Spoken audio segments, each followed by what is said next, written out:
নমস্কার, রাধে রাধে। সবাই কেমন আছেন? আশা রাখছি সবাই ভালো আছেন, সুস্থ আছেন। আজকে আপনাদের সাথে নিয়ে সকাল থেকে ভিডিওটা স্টার্ট করছি। আমি তো বাড়ি এসেছি, আপনাদের আগেই বলেছি। এই যে সেখানেরই একটু ভিউটা তুলে ধরছি।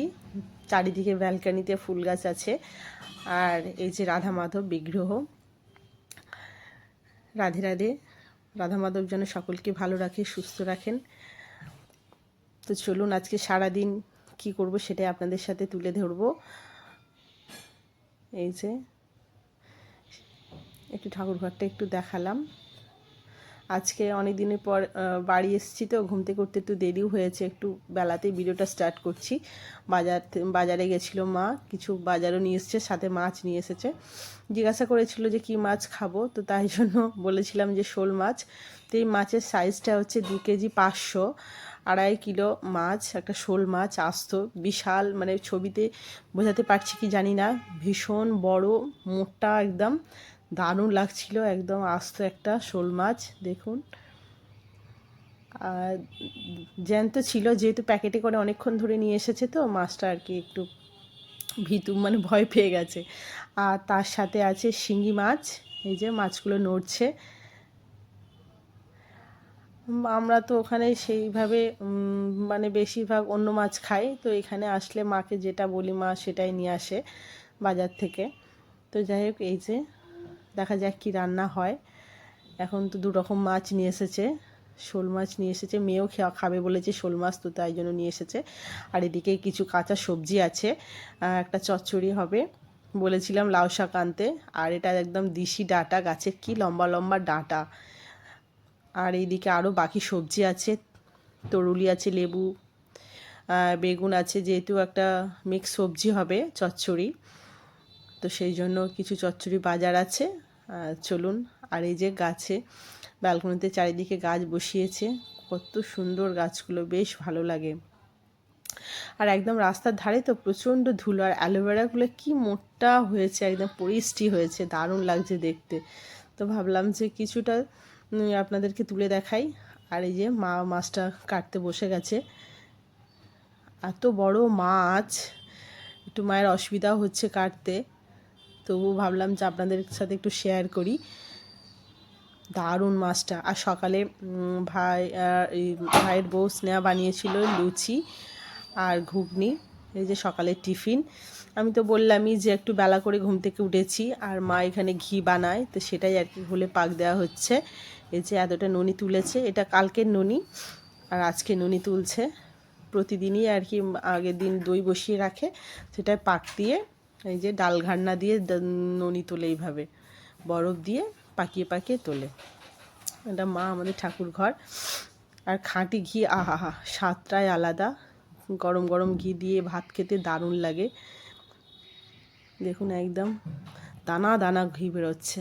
এই যে ননি, এটাকে গরম করলে ঘি তৈরি হয়ে যায়, একদম খাঁটি অরিজিনাল ঘি। আর এই যে এটাকে ঘোল বলে, যেটা ননিটা বেরিয়ে যাওয়ার পরে যেটা থাকে, এটা ঘোল, দইটাকে ফেটিয়ে যেটা করা হয়, ওটা খেলে বেশ শরীরটাকে ঠান্ডা রাখে। আর এইখানে মাছ কত বিশাল বড় বড় দাগা হয়েছিল, দুদিক থেকে কেটে ছোট করা হয়েছে, নাহলে এত কড়াইয়ে তো মাছটা ভেঙে যাবে, রাখা যাবে না। আর এদিকে শিঙি মাছ। তো চলুন কি রান্না করছি। রান্নাটা আমি বসিয়ে দিয়েছি, যেহেতু আমি একটু বেলা করে ঘুম থেকে উঠেছি, ওরা সকাল থেকে সবাই মিলে কাজ করছে বলে। তা আমি বললাম যে ঠিক আছে, আমি রান্নাটা বসাচ্ছি। যে সবজিতে দিয়েছে শিম, বেগুন, তারপর তরুলি, আলু, ডাঁটা সব রকম দিয়ে, চিংড়ি মাছ দিয়ে একটা চচ্চড়ি হবে, লাউ শাক দিয়ে। আর শিঙি মাছটা পরে হবে রাতের দিকে।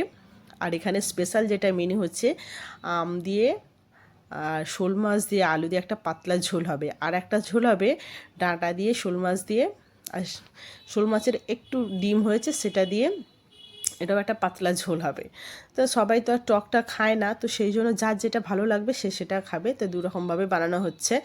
আর এখানে চচ্চড়ি বসিয়ে দিয়েছি চিংড়ি মাছ দিয়ে। আর এখানে দিলাম চচ্চড়িতে একটু খালি পোস্ত দিয়েছি আর সর্ষে দিয়েছি, আর একটা টমেটো, ব্যাস এটা দিয়েই মিহি করে একদম পেস্ট করে দিয়ে দিয়েছি কষিয়ে। চচ্চড়িটা হচ্ছে, যদিও খাবার পরেই ভয়েসটা দিচ্ছি, সত্যি বলছি দারুণ হয়েছিল টেস্টটা।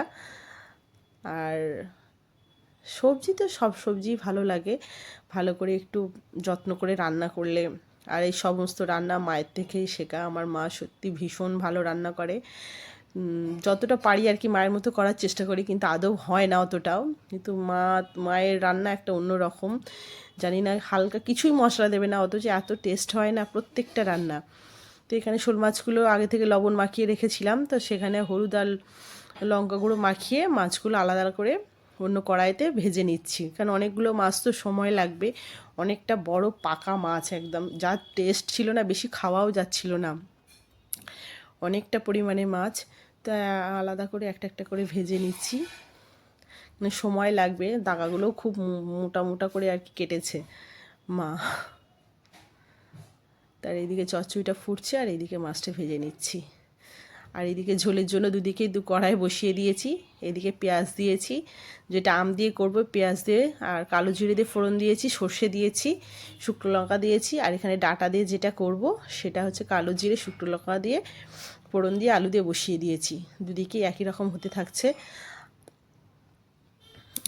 আর আম দিয়ে হচ্ছে শোল মাছের ঝোল দারুণ লাগে, বিশেষ করে এই গরমেতে অপূর্ব একটা স্বাদ হয়। একবার অবশ্যই আপনারা বানিয়ে খাবেন, দেখবেন। যাদের ওখানে মানে শোল মাছ পাওয়া যায়, তো শোল মাছ দিয়ে আম দিয়ে করবেন, দেখবেন দারুণ টেস্ট হয়। তো মেয়ে খাবে না টক, তো মেয়ে অতটা পছন্দ করে না, ভাই পছন্দ করে না, বাপিও খাবে না, বাপি শোল মাছ খায় না। তো সেই জন্য শিঙি মাছটা হবে। আর বাপি বললো যে শিঙি মাছটা রাতে খাবো, এখন চিংড়ি মাছ দিয়ে খেয়ে নেবো। এই যে সবাই খেতে বসে গেছে, আর সাথে স্যালাড আছে, এই যে সবাইকে খেতে দিচ্ছে। ভাইয়ের বউ খেতে দিচ্ছে, স্নেহা আর কি, সেই খেতে দিচ্ছে সবাইকে। আর আমি ভিডিও তুলছি, মেয়ে বসে গেছে। তো সবাই ভালো থাকবেন, সুস্থ থাকবেন। আজকের ভিডিওটা এটুকুই। কেমন লাগলো অবশ্যই কমেন্টে জানাবেন, আর একটা লাইক দেবেন। আর যদি না সাবস্ক্রাইব করা থাকে অবশ্যই সাবস্ক্রাইব করে পাশে থাকবেন। আর এই সমস্ত আসনগুলো দেখছেন, এগুলো সব আমার মা বানিয়েছে, আপনাদেরকে আরও দেখাবো। তো চলুন।